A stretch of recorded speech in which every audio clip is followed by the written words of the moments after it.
This is Steve with Smitty's Fly Box, and today we're going to tie the infamous Mop Fly. This is a fly that came on a few years ago and has not gone away, so it's a very effective fly. You can imitate mainly probably caddis pupa, but anything along those lines like a crane fly larva or a caterpillar, something big and juicy. So that mop, when it's wet, must look like something because it catches fish. So we're going to start off here. I'm using a tungsten bead, and we're tying this on a size 10, just a nymph hook. You can use a number of different hooks, doesn't really matter. But we'll start our thread here just behind that bead and lay down a good little thread base and cover up a pretty good chunk of that hook shank with thread. So this fly is featured in our beginner fly tying box for February. And I've had a few requests for this one because everyone loves the mop. So, alright, so now what I'm doing is just, again, laying down a good little thread base as I work my way and covering up some of that hook there. Now this mop here, you've got the side, you can kind of tell there's a little frayed edge there. Sometimes you can clean that off a little bit. This is the tight edge, so we want that out the back. Before I do that, I'm just going to lay down a little bit of super glue along there,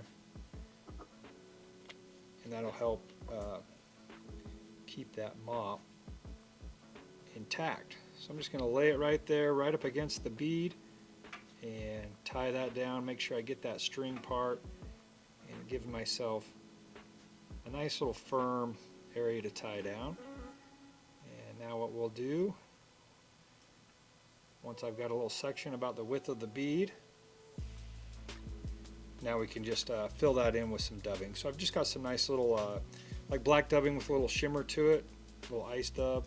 This has some longer fibers because I like to comb it out a little bit. And we're just going to fill in that little space, that little dead spot, and give it kind of a buggy collar there. So again, with dubbing, I just start with a little section like that. We're going to just lay it along our thread, and I'll start with my middle finger and my thumb and just work my way down the dubbing. I'm just spinning all those fibers onto the thread there and just building a nice little coated area. I go pretty generous with this dubbing because I want to kind of taper that all together into that mop area. So I'm going to do about the same thickness as the mop.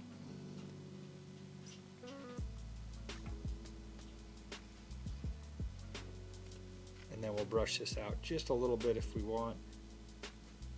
Give it some bugginess. So that looks pretty good. A very simple fly. So when you're walking through the home store and you see one of those mops, pick one up because you can tie lots of flies with those.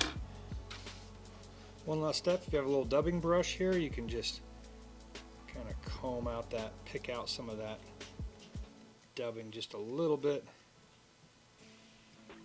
and give it some bugginess to it there. So alright, hope you enjoy Smitty's Fly Box, a little fish catching mop fly.